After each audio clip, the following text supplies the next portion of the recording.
Rotational मोशनचा आता theory wise विचार केला तर लास्ट टॉपिक आहे.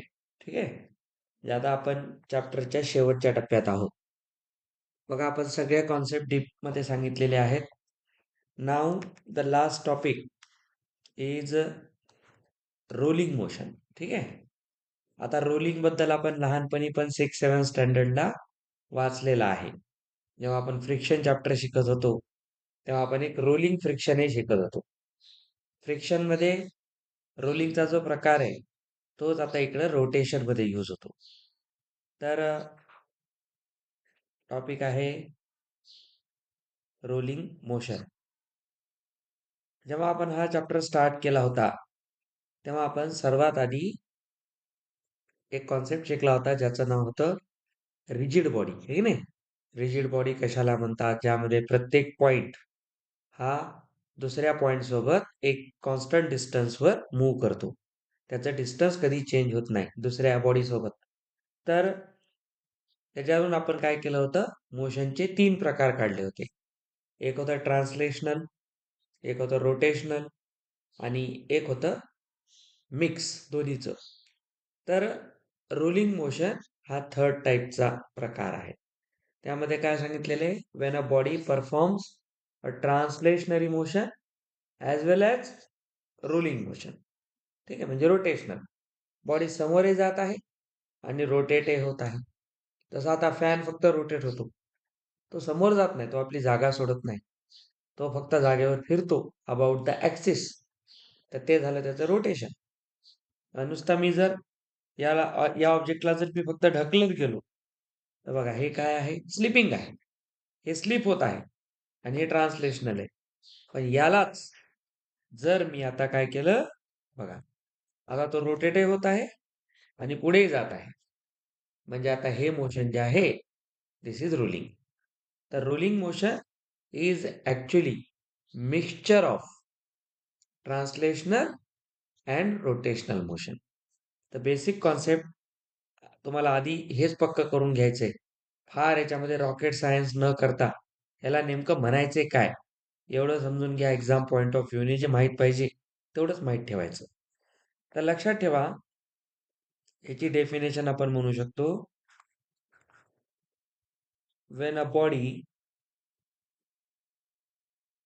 performs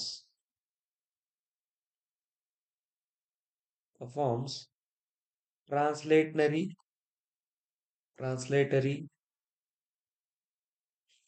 as well as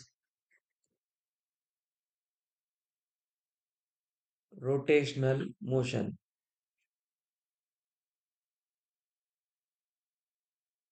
दोन्ही मोशन करते, then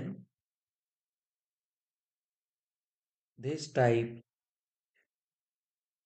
of motion is called rolling motion.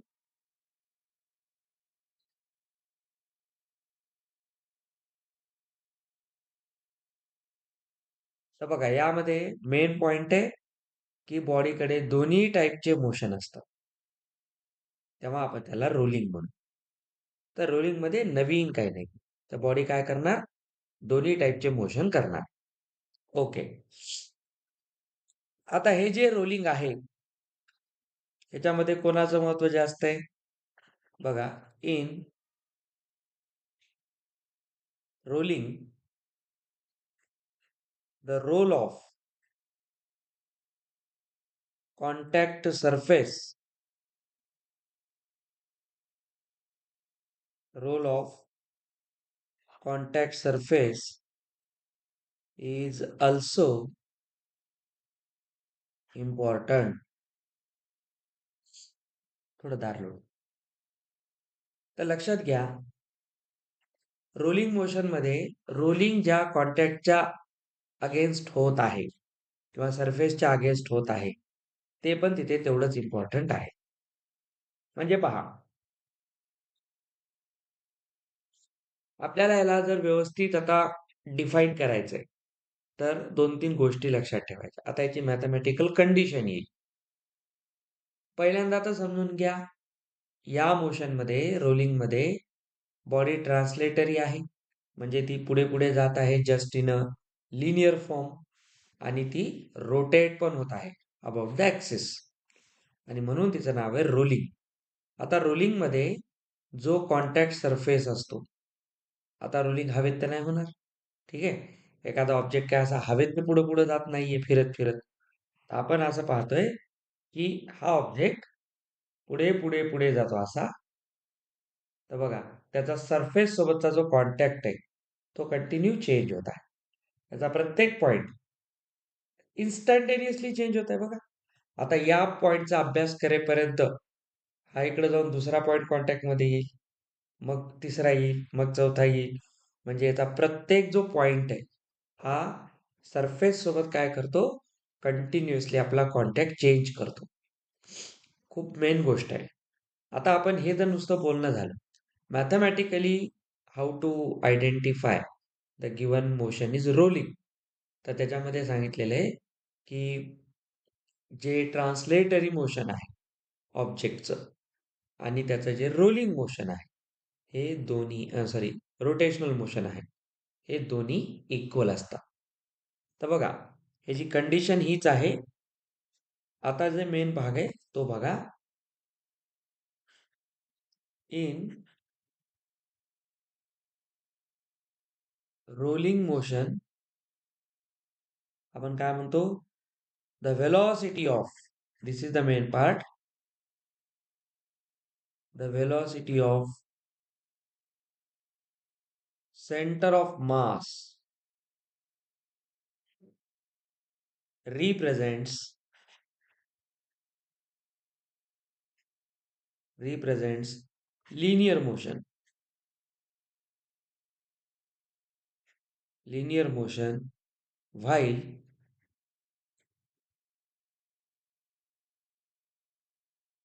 angular velocity represents rotational motion. आता बघा, इथे एक इंटरेस्टिंग गोष्ट आहे, याला काय म्हणायचंय, तर रोटेशनल मोशन आणि लिनियर मोशन हे दोन्हीही इथे डिफाईन केलेले आहेत. आता असं समजा की आपल्याकडे एक ऑब्जेक्ट रोलिंग करत आहे आणि हा समजा त्याचा कॉन्टॅक्ट सरफेस आहे. एक मिनिट. हा त्याचा कॉन्टॅक्ट सरफेस आहे. आता बघा, या ठिकाणी आहे सेंटर ऑफ मास, इथे, ठीक आहे, हा सेंटर ऑफ मास. आता तुम्ही इमॅजिन करा, जेव्हा हा ऑब्जेक्ट, जेव्हा ही बॉडी काय करणार, फिरणार बघा, पुढे पुढे जाणार, किंवा असं समजा हा ऑब्जेक्ट पुढे पुढे जाते बघा असं, ठीक आहे नाही, त्याच्या अँगलमध्ये. तर तुम्ही इमॅजिन करा, हे जसं पुढं जाईल, जसं पुढं जाईल बघा, सेंटर ऑफ मास जागेवरच आहे, तो आपली पोझिशन नाही चेंज करत. एखादा ऑब्जेक्ट जेव्हा फिरत असतो तेव्हा त्याचा हा पार्टिकल बघा, फिरत फिरत इथं आला, थोड्या वेळाने तो इथं आला, पण जो सेंटर ऑफ मास आहे तो मात्र जागेवरच आहे. तर तो सरळ सरळ जातोय पुढे, म्हणजे याचा जो सेंटर ऑफ मास असतो, हे मेन आहे, लक्षात घ्या. जो सेंटर ऑफ मास आहे तो लिनियर मोशन करतो, म्हणजे तो सरळ पुढे जातो. म्हणजे हा जो सेंटर ऑफ मास आहे त्याच्याकडे कोणतं मोशन आहे, लिनियर, तो सरळ पुढे जाणार. आणि ह्याच्यामध्ये एक या टाईपने अँग्युलर मोशन पण आहे, बाकीचे पार्टिकल्स एका अँगल मध्ये फिरत पण आहेत. आता हे जे अँग्युलर मोशन आहे, तर असं समजा की this angular velocity is omega, this is centre of mass, and this is linear velocity of center of mass, VCM. आता कंडिशन यायला सुरू होते. तर कधीही लक्षात ठेवायचं, हे तर झाला साधा ऑब्जेक्ट. तुम्ही जर एखादा रॉड जरी कन्सिडर केला आणि रॉडला जर आपण काय करतोय, असं टॉपलिंग करतोय, रोटेट, तर रॉड मध्ये पण तुम्ही बघू शकता की रॉडचा जो जॉमेट्रिक सेंटर आहे तो आहे सेंटर ऑफ मास, हे आपण ऑलरेडी पाहिलेले आहे. तर हा जर फिरत असेल तर हा असा परफॉर्म करतो पुढे जाणं, हा सरळ पुढे जाईल. तर ही त्याची सेंटर ऑफ मासची लिनियर व्हेलॉसिटी. आणि हाच ऑब्जेक्ट अशा पद्धतीने अँग्युलर मोमेंटम पण त्याला अँग्युलर व्हेलॉसिटी पण असेल. तर लक्षात ठेवायचं, जेव्हा एखादी बॉडी रोलिंग मोशन करते तेव्हा काय कंडिशन आहे. पहिल्यांदा तर दोन गोष्टी, centre of mass follows linear motion, other particles change there angular velocity. हे दोन मेन कंडिशन. आता याला मोशन आहे म्हणजे ही बॉडी पुढे पुढे पुढे प्रोग्रेस करते, याचा अर्थ याला कायनेटिक एनर्जी आहे. आता याची मॅथमॅटिकल कंडिशन इथे यायला लागते. तर आपण असं म्हणू शकतो, द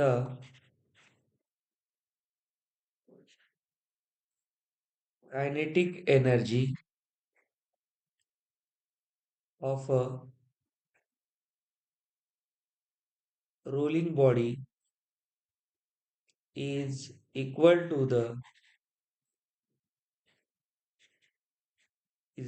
the sum of, आता आलं ह्याच्यात main, the sum of kinetic energies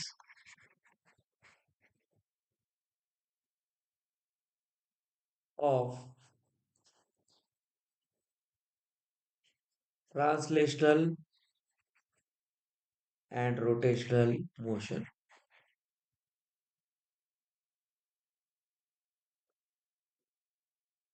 बघा ह्याच्यात दोन अजून महत्वाच्या गोष्टी आल्या. मोशन आहे म्हणजे कायनेटिक एनर्जी आहे. ह्याची जी टोटल सिस्टीमची कायनेटिक एनर्जी असेल, तर जेव्हा लिनियर मोशन आहे तेव्हा लिनियर कायनेटिक एनर्जी आहे, जेव्हा रोटेशन सुरू आहे तेव्हा रोटेशनल कायनेटिक एनर्जी आहे. ॲज अ सिस्टीम पाहिलात तर दोन कायनेटिक एनर्जीज आहेत, एक लिनियर आणि एक रोटेशनल. तर सिस्टीमची पूर्ण कायनेटिक एनर्जी काय असेल, दोघांची सम. आता वेक्टर सम म्हणू नका, kinetic energy is a scalar quantity. Energy आहे ना, kinetic energy is always positive, पहिली महत्वाची गोष्ट. सोबत kinetic energy is a scalar quantity, तिला डायरेक्शनची गरज नसते, because it represents energy only. तर याच्यामध्ये हे लक्षात ठेवायचं की सिस्टीमची कायनेटिक एनर्जी ही सम आहे कोणाची, ट्रान्सलेशनल आणि रोटेशनल कायनेटिक एनर्जीची. त्याच्यावर आपण असं म्हणू शकतो, याच्यावर एक मॅथमॅटिकल फॉर्म्युला पण आहे आणि आपल्याला एक प्रॉब्लेम पण आहे. तर आपण ह्याला असं म्हणू शकतो, बघा, जर मला टोटल कायनेटिक एनर्जी काढायची रोलिंग मध्ये, तर मी काय करणार, ह्याची kinetic energy in translational motion plus kinetic energy in rotational motion. तर ट्रान्सलेशनल मोशन आपल्या सगळ्यांना माहिती आहे, हाफ एम व्ही स्क्वेअर. ठीक आहे, half M V square kinetic energy. आणि ही आपण काल परवा शिकली होती, हाफ आय ओमेगा स्क्वेअर. या दोघांना ऍड करून जी व्हेलॉसिटी येते, दॅट जी कायनेटिक एनर्जी येते, ती रोलिंग मोशनची सिस्टीमची कायनेटिक एनर्जी आहे. इथं हा जो व्ही असतो ना, it is the velocity of centre of mass. ठीक आहे, हे लक्षात ठेवा. This is the main formula. पहिल्यांदा, the kinetic energy is the sum of translational as well as rotational motion. चलो, ह्याच्यावर मी तुम्हाला एक क्वेश्चन देतोय, वही पेन काढून ट्राय करायचा. मी क्वेश्चन देत राहतो हे मात्र नेहमी लक्षात ठेवा. अ डिस्क ऑफ मास, हा क्वेश्चन तुम्ही ट्राय करायचा आहे. A disc of mass 5 kg and radius 50 centimeter rolls on the ground, rolls on the ground at the rate of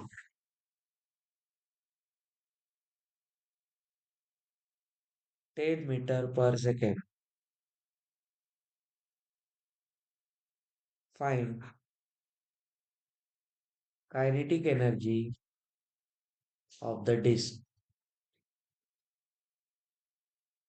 या क्वेश्चन मध्ये आपल्याला दिलेला आहे मास 5 kg, रेडियस 50 सेंटीमीटर आहे. याला मीटर करून घ्या, म्हणजे हे झालं हाफ. ठीक आहे, हाफ मीटर. आता याची ही जी वेलोसिटी आहे ग्राउंडची, ही आहे याची लिनियर वेलोसिटी 10 v. आता मला सांगा, रोटेशन मध्ये लिनियर वेलोसिटीचं अँग्युलर वेलोसिटी सोबत आपण एक रिलेशन शिकलेले, that is v is equal to R omega. आपल्याला v माहितीये, आर माहितीये, दिसलं. ओमेगा काढा. ओमेगा का काढायचा? मेन थिंग, कारण आपल्याला जर टोटल कायनेटिक एनर्जी काढायची आहे तर आपल्याला आय ओमेगा स्क्वेअर माहित पाहिजे. कारण एम माहितीये, व्ही माहितीये, आपल्याला फक्त आय आणि ओमेगा. ओमेगा आपण आता इथून काढू आणि आय आपण डिस्कच्या मोमेंट ऑफ इनर्शियावरून काढू शकतो, हाफ एम आर स्क्वेअर. ठीक आहे, तर इथून तुम्ही ओमेगा काढा, व्ही अपॉन आर. व्ही आहे 10, आहे हाफ, म्हणजे हा झाला 20 रेडियन पर सेकंड, कारण हे अँग्युलर आहे. ओके, हा एक पार्ट झाला. आता पहा, याच्यानंतर आय घ्यायचे. I is M R square by 2 disc साठी आपण मागे पाठ केलेले इथे. तर याचा एम आहे 5, आर आहे हाफचा स्क्वेअर आणि त्याला बाय 2, तर 5/8 होईल हा. ठीक आहे, तर हा झाला याचा मोमेंट ऑफ इनर्शिया. आय आला, ओमेगा आला, तर आपण याची कायनेटिक एनर्जी रोटेशनल काढूया. ती असणार हाफ आय ओमेगा स्क्वेअर. तर ही येणार हाफ आय, हा झाला ओमेगा स्क्वेअर. ओमेगा 1 बाय, नाही सॉरी, ओमेगा किती आहे? 20 आहे ना, तर 20चा स्क्वेअर. तर इथून येणार 50, इथून येणार 25 आणि येणार 125. It's energy, so it joule. हे झालं 125. आता आपल्याला याची कायनेटिक एनर्जी काढायची आहे translational. Half M V square, half M V आहे गेला 10, हा 10चा स्क्वेअर. It becomes 250. समजलं? जूल. तर जी टोटल कायनेटिक एनर्जी असेल ती या दोघांची सम असते. So this is the final answer.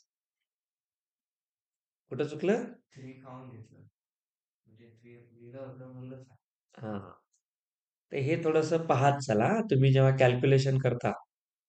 Easy questions असतात, आपण छोट्या छोट्या चुका करतो, तर ह्या चुका नाही झाल्या पाहिजे. आला कॉन्सेप्ट लक्षात? आता याच्यात आपली जी पहिली कंडिशन आहे, आपण कायनेटिक एनर्जीची पाहिली. तुम्ही अजून एक गोष्ट लक्षात घ्या, याच्यात एक जेई मध्ये स्पेशल क्वेश्चन येतो. आपण एक रेडियस ऑफ गायरेशन शिकलो होतो, आठवते? के ची व्हॅल्यू होती, त्याला धरून सुद्धा कायनेटिक एनर्जी असते. तर त्याचा एक फॉर्म्युला आहे आणि त्याचं एक रिलेशन आहे खास. ते रिलेशन आपण पाहू. मी तुम्हाला म्हटलं ना, हा लास्ट टॉपिक आहे याचा. याच्यात अजून एक छोटा टॉपिक आहे, ते आपण उद्या कव्हर करू, दॅट इज टॉपलिंग. टॉपलिंगचा एक तसा परीक्षेत येत नाही, पण माहीत असावा. टॉपलिंगचा एक कॉन्सेप्ट येतो. आता पहा बेटा, याच्यानंतर हे झालं बेसिक. पण आता आपण रोलिंग जे आहे हे आपल्याला वाटते तेवढं नॉर्मल नाहीये. रोलिंग मध्ये नेहमी नॉर्मल केसेस येत नाहीत. जसं तुम्ही जर इमॅजिन केला, तर एखादी ऑब्जेक्ट जेव्हा रोलिंग करते तेव्हा 2 पॉसिबिलिटी असतात. मी म्हटलं ना, त्याचा कॉन्टॅक्ट सरफेस खूप इम्पॉर्टंट असतो. आता जर एखादा ऑब्जेक्ट असा रोल करतोय आणि जर त्याचा जो हा आहे कॉन्टॅक्ट सरफेस आहे तो फारच स्मूथ आहे, तर बघा प्रॉपर रोलिंग कधी कधी न होता होता स्लिपिंग व्हायला लागते, स्लिप होते बॉडी. ती रोल होण्याच्या ऐवजी स्लिप होत पुढे जाते. कधी कधी रोल होते, थोडी स्लिप होते, पुन्हा रोल, काही ठिकाणी स्मूथली रोल होते. तर ह्याच्यावरून आपण काय करतो, रोलिंग मोशनचे परत दोन क्लासिफिकेशन करतो. So the topic is classification.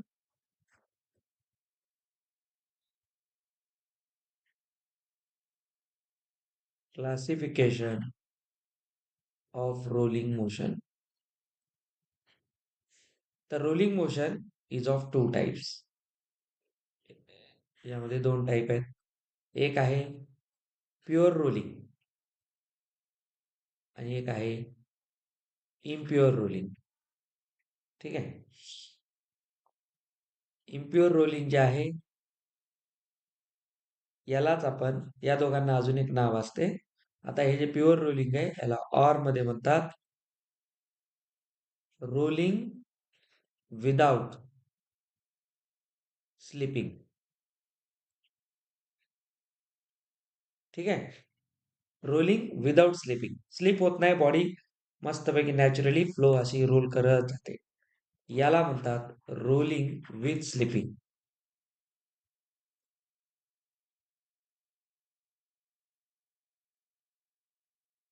तर बघा याच्या दोन बेसिक टाइप्स आहेत, एक प्युअर आणि एक इम्प्युअर. आता आपण कंडिशन्स कडे येऊ. इथंच म्हणजे या ट्री डायग्राम मध्येच तुम्हाला गोष्टी कळतील. तर कंडिशन काय आहे, कंडिशन मध्ये जर प्युअर रोलिंग असेल तर लक्षात ठेवायचं, जो व्ही असतो, व्ही काय होता, linear velocity of centre of mass. Compulsory लिहा, V is always equal to R omega.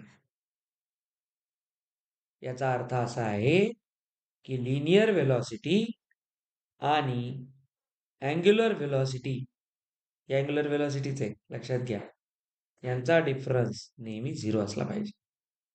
Pure rolling मध्ये linear velocity, angular velocity are equal. हे प्युअरचं कंडिशन आहे. एवढ्याच कंडिशनवर क्वेश्चन बनतात.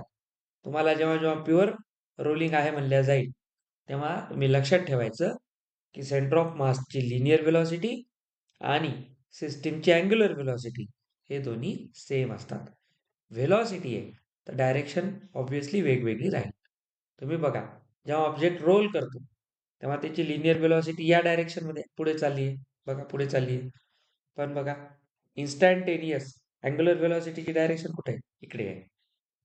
तर व्ही इकडे आहे, आर ओमेगा इकडे आहे. त्याच्यावर तुम्ही असं इमॅजिन करा, बघा की आपल्याकडे रोलिंग करणारा ऑब्जेक्ट आहे आणि हा सरफेस आहे. आता तुम्ही याच्या सरफेसला एक थोडस असं पहा,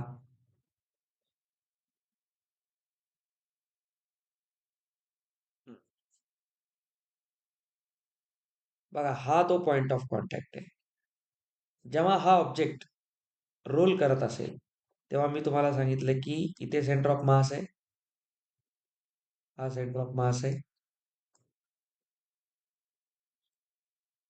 याची इकडे काय आहे, लिनियर वेलॉसिटी सेंटर ऑफ मासची, आणि त्यावेळेस सिस्टीमची ही काय आहे, अँग्युलर वेलॉसिटी ओमेगा. आता इथे काय म्हणतो हा, ही जी वेलॉसिटी आहे या कंडिशनला इक्वल झाली तर ते प्युअर रोलिंग आहे. मग पहा, तुम्ही इथे दोन पॉइंट कन्सिडर करा. आता आपण या फिगरला असं पाहतोय, या कंडिशन मध्ये हा आहे सरफेस. सरफेस जो आहे हा पण दोन प्रकारे असू शकतो. तुम्ही बघा ना, सरफेस रेस्टवर आहे किंवा सरफेस मोशन मध्ये आहे, असू शकतो की नाही. मग दोन बॉडी जेव्हा मोशन मध्ये असतात आणि कॉन्टॅक्ट मध्ये असतात तेव्हा त्यांच्यामध्ये एक रिलेटिव्ह वेलॉसिटी क्रिएट होते. तर ही रिलेटिव्ह वेलॉसिटी सुद्धा प्युअर आणि इम्प्युअर मध्ये वेगवेगळी आहे. जर प्युअर रोलिंग असेल तर आपण काय पाहतो, इथे असं समजून घ्या की रोलिंग करणारी बॉडी आणि हा सरफेस, सरफेसला थोडासा गॅपने दाखवतो मी, तर एक दोन पॉइंट कन्सिडर करू आपण. एक पॉइंट आपण घेतला सरफेसवरचा, जिथे पॉइंट आहे याचा कॉन्टॅक्ट, आणि हा आहे बॉडीवरचा पॉइंट, दिस पॉइंट. हा पॉइंट बॉडीवरचा आहे पी, आणि सेम पॉइंट क्यू सरफेसवर आहे. तुम्ही विचार करा, जर मी एखाद्या ऑब्जेक्टला रोल करतोय, आता याला मी रोल करतोय हातावर, तर आता इथे जो कॉन्टॅक्ट आहे, इथे बघा, इथे एक पॉइंट आहे, ऑब्जेक्टवरचा आहे. तोच पॉइंट हातावर या पॉइंट सोबत कॉन्टॅक्ट मध्ये, तर या सरफेसचा पॉइंट क्यू आणि याचा पी, या दोघांना आपल्याला कन्सिडर करायचंय. कसं करणार? तर लक्षात घ्या, या डायरेक्शन मध्ये काय आहे, इकडे आहे याची लिनियर वेलोसिटी. बघा, सेंटर ऑफ मास पुढे चाललंय, तर इकडे व्ही आहे, आणि हे जे फिरणं आहे, हे बघा, इन्स्टंटेनियसली समजा हा पॉइंट इथं कुठेतरी होता सरफेसवर, हा फिरत फिरत कुठे यायलाय, ही डायरेक्शन आहे ना त्याची, असा. तर बघा इकडे, म्हणजे तुम्ही जर पाहिले इन्स्टंटेनियसली हा पॉइंट या डायरेक्शन मध्ये काय करेल,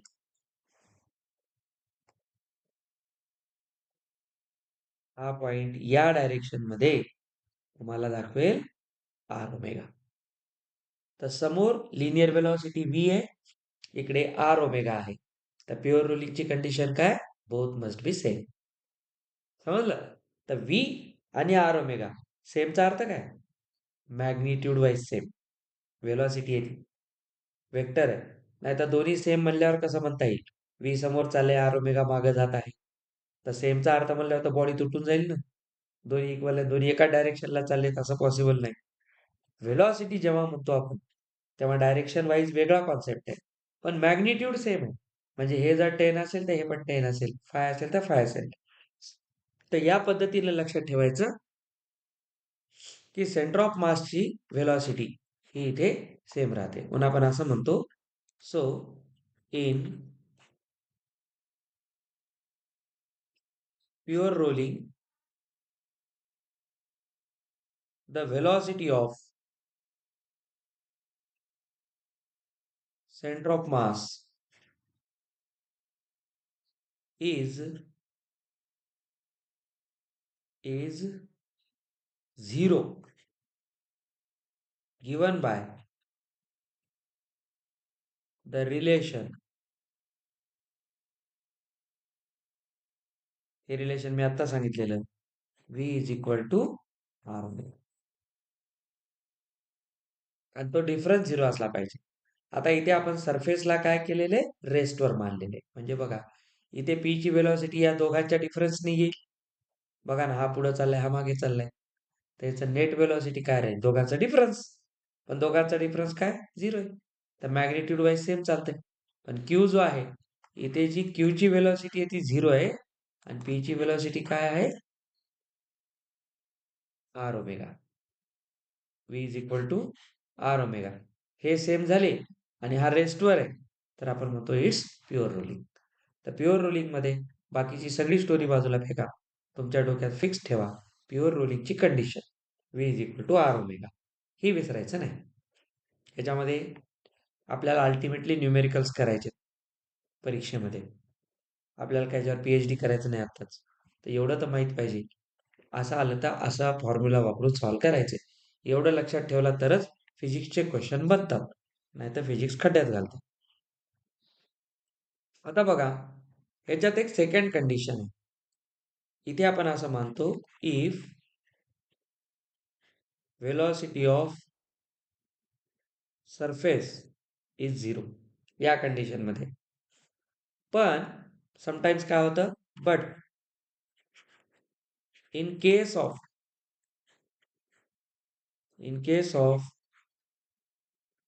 surface velocity is not zero, या केसमध्ये, म्हणजे आता सरफेस पण पुढे जातोय, सरफेसही पुढे जातोय.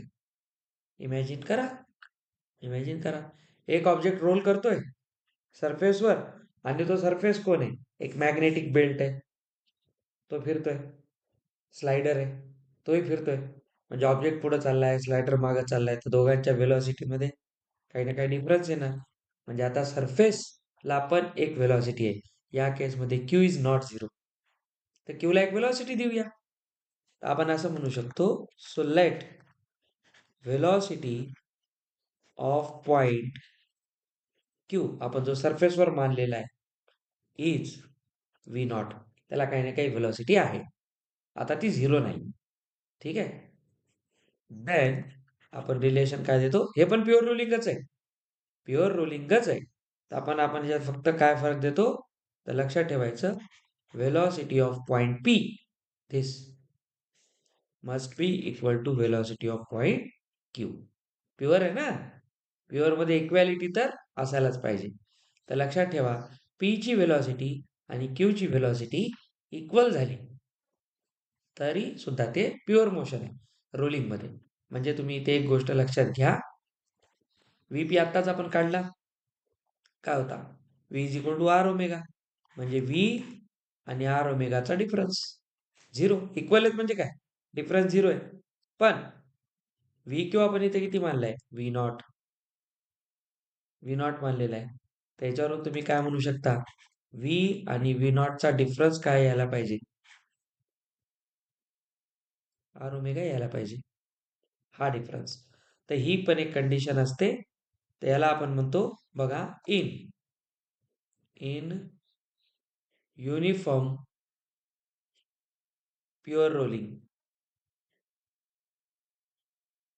युनिफॉर्मचा अर्थ equal distance in equal interval of time, लहानपणी शिकलेलं 8th 9th ला. तर युनिफॉर्म प्युअर रोलिंग जर असेल तर आपण म्हणतो V and omega are constants. Constants म्हणजे बघा, या ज्या दोन्ही व्हेलॉसिटी आहेत, दे नायदर बी इन्क्रीजिंग और डिक्रीजिंग. त्यांच्या व्हेलॉसिटी वाढतही नाहीत, कमी होत नाहीत, in case of pure rolling.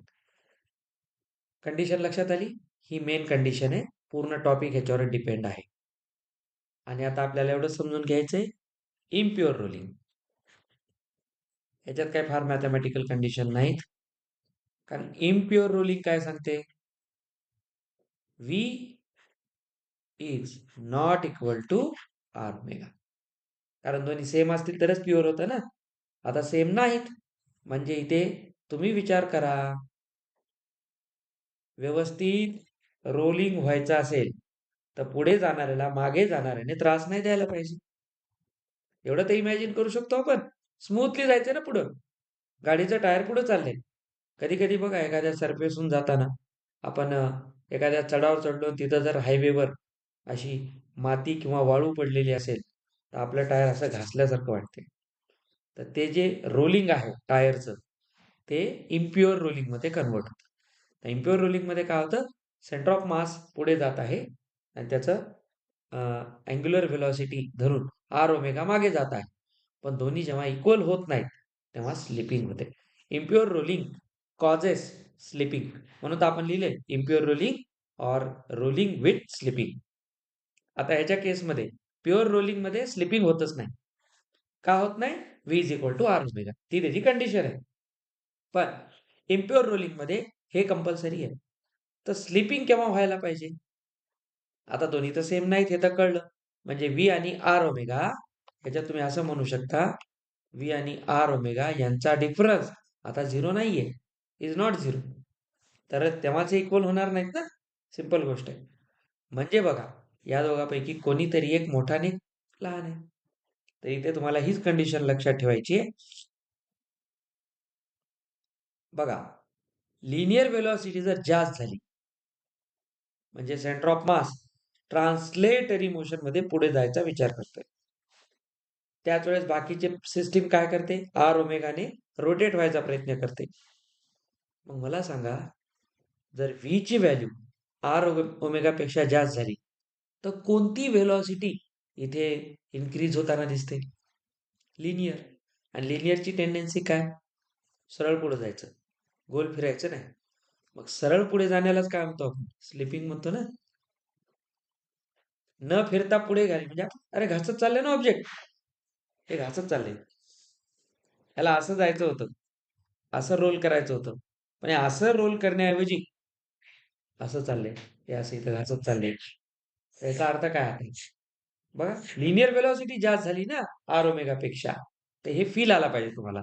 म्हणून आपण इथे म्हणतो इफ, ही कंडिशन आहे आता, if V is greater than R omega. Equal तर नाही आहेत, तर या केसमध्ये आपण म्हणतो रोलिंग हॅपन्स विथ स्लिपिंग. ठीक आहे, त्याच्यानं आपण म्हणतो की बॉडी काय करेल, स्लीप व्हायला लागेल. तर स्लीपिंगची condition V is equal to R omega. Simple आहे, तसा फार रॉकेट सायन्स नाहीये. इमॅजिन करायच्या गोष्टी फक्त. मॅथमॅटिकल कंडिशन माहित पाहिजे. V is equal to R omega. Kinetic energy काय होती हे सांगितलं तुम्हाला. सिस्टीमची कायनेटिक एनर्जी काढतात. लिनियर प्लस रोटेशनल दोघांना एकत्र करा. ऑलरेडी सगळे फॉर्म्युले शिकलेले आहेत, फक्त त्यांना ऍड सबट्रॅक्ट करत राहायचंय. तर ही कंडिशन इथे कंपल्सरीली लागते. ठीक आहे, आता याला धरून या कंडिशन कळल्या सगळ्यांना. क्वेश्चन करताना सगळं मिक्स करून येणार, no doubt. Moment of inertia लावणार, आता तर सगळंच येणार. जसजसं पुढे पुढे चालला चॅप्टरमध्ये, सगळ्यात शेवटचा क्वेश्चन कसा राहू शकतो, सगळ्यात पहिल्या फॉर्म्युल्यापासून शेवटपर्यंत यूज करू. एक मोठा क्वेश्चन, त्याच्यात सगळं यूज होईल. तर ही स्लाइड विशेषतः ही जास्त इम्पॉर्टंट आहे रोलिंगमध्ये. त्याच्या सगळ्या कंडिशन्स येतात. आता आपण एक छोटासा कॉन्सेप्ट इथे पाहूया.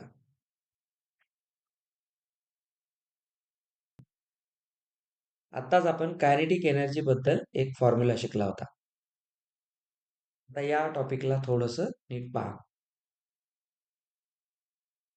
टोटल कायनेटिक एनर्जी आपण आता काय काढली होती, half I omega square plus half M V square. ठीक आहे, तुम्हाला आठवत असेल आय आपण लिहितो एम आर स्क्वेअर, पण आरच्या ऐवजी कधी कधी काय वापरतो आपण, रेडियस ऑफ गायरेशन के वापरतो. एम के स्क्वेअर लिहिलेलं आठवते, फार जास्त दिवस झाला नाही. I is equal to M R square लिहितात. तर आर काय, सिस्टीमची ओरिजिनल रेडियस आहे. पण कधी कधी आपण एक असं डिस्टन्स पाहतो ऍक्सिस पासून जिथे सेंटर ऑफ मास कॉन्सन्ट्रेट झालेला आहे, तर त्या डिस्टन्सला आपण नाव दिलं होतं रेडियस ऑफ गायरेशन के. तर इथे काम करायचं, सबस्टिट्यूट करायचं. दोन गोष्टी आहेत, नीट बघा. Substitute I as M K square. आता आपण या फॉर्म्युल्याला काय करतोय, केच्या फॉर्म मध्ये पण कॅल्क्युलेट करतोय. जेई मेन्स तुम्हाला रेडियस ऑफ गायरेशन धरून कायनेटिक एनर्जी विचारते. तर हा फॉर्म्युला आहे तो. आय ला आपण इथे सबस्टिट्यूट केलं एम के स्क्वेअरने, आणि व्ही ला सबस्टिट्यूट केलं आर ओमेगाने. हे पण लक्षात घ्या, हे आपल्याला ऑलरेडी माहिती आहे. ह्याच्यावर आपण काय करू शकतो, ओमेगाला काय लिहू शकतो, V by R. V by R. तर चला, आयचं सबस्टिट्यूशन भेटलं एम के स्क्वेअर, आणि ओमेगाचं सबस्टिट्यूशन भेटलं. तर माझं टार्गेट काय, मी असं का करतोय हे तुम्हाला कळलं पाहिजे. मी इथे आय ला कन्वर्ट केलं एम मध्ये, तोच एम इथं आहे लिनियर मध्ये. ओमेगाला कन्वर्ट केलं मी व्ही मध्ये, तो व्ही इथं आहे. म्हणजे मला काही ना काही कॉमन आउट काढायला हेल्प होईल. आणि बघा, ऑटोमॅटिकली आर पण येणारच आहे, म्हणजे त्याची नॅचरल रेडियस पण येणार, रेडियस ऑफ गायरेशन पण येणार, आणि मास आणि व्हेलॉसिटी हे पण येणार. त्याच्यावर एक नवीन फॉर्म्युला मिळतो. फॉर्म्युला तोच आहे, फक्त आपण सबस्टिट्यूट करतोय. तर आता तुम्ही या फॉर्म्युल्याला नीट बघा. आता सिस्टीमची कायनेटिक एनर्जी काय होईल, हे half is all our proof. हे सगळे प्रूफ आहेत. आय लिहितोय मी एम के स्क्वेअर, ओमेगाचा स्क्वेअर काय होईल, V square upon R square. ओमेगाला हे लिहिलं. चला, हे झालं कन्वर्ट. परत हाफ एम वी स्क्वेअर. अब देखो, या दोन्हीकडे half M V square common आहे. Half M V square, half M V square common आहे. तर घ्या, हाफ एम व्ही स्क्वेअरला जर कॉमन काढला तर बघा बरं, इथून वन राहतो, वन, आणि इथून कोण येतो, के स्क्वेअर अपॉन आर स्क्वेअर. किती छान फॉर्म्युला आला.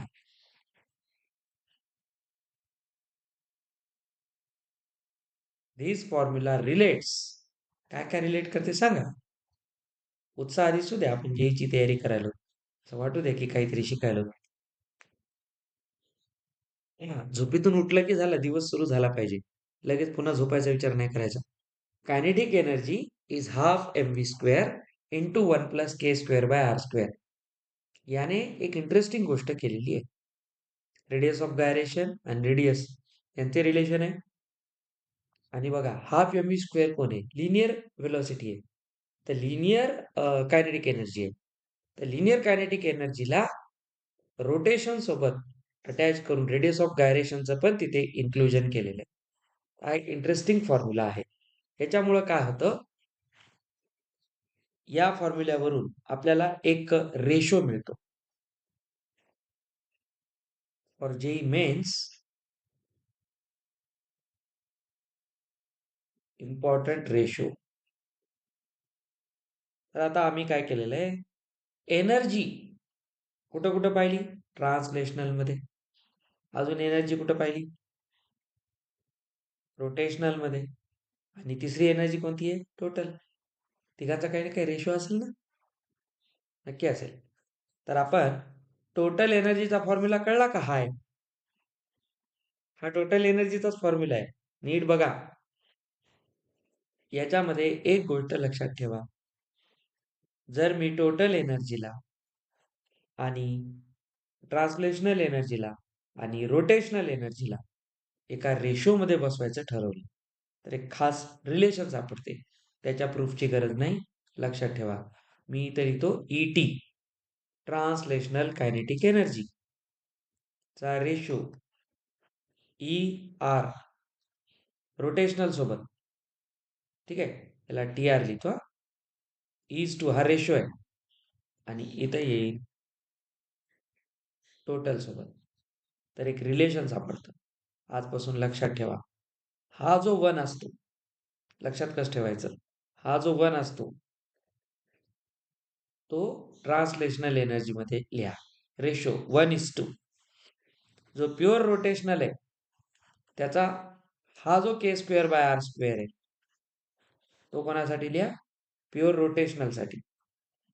आणि टोटल साठी लिहा हा आलेला ब्रॅकेट मध्ये. So this is most important relation. कधी कधी कायनेटिक एनर्जीच्या या रिलेशन वरून आपल्याला रेडियस ऑफ गायरेशन पण विचारतात, युजिंग धिस रिलेशन. त्याच्यावर तुम्ही एक गोष्ट लक्षात घ्या, ट्रान्सलेशनल आणि रोटेशनलचा ratio 1:2 K square by R square. म्हणजे किती होते, R square by K square. 1:2 आहे ना, खाली आहे ना, तर ते रेसिप्रोकेट होईल. या दोघांचा रेशो असा, तिघांचा रेशो असा. दिस इज इम्पॉर्टंट पार्ट. आता याच्यामध्ये आपल्याला इन्क्लाइंड प्लेनचे एक रुलिंग आहे आणि टॉपलिंग आहे. या दोन गोष्टी उद्या पाहू. Theoretically chapter will end tomorrow, आणि ते चॅप्टर एक्झरसाइज स्टार्ट होतात. ठीक आहे, रोलिंग मध्ये आपण आज सगळ्या बेसिक गोष्टी पाहिलेल्या आहेत, तर हे व्यवस्थित समजून घ्या.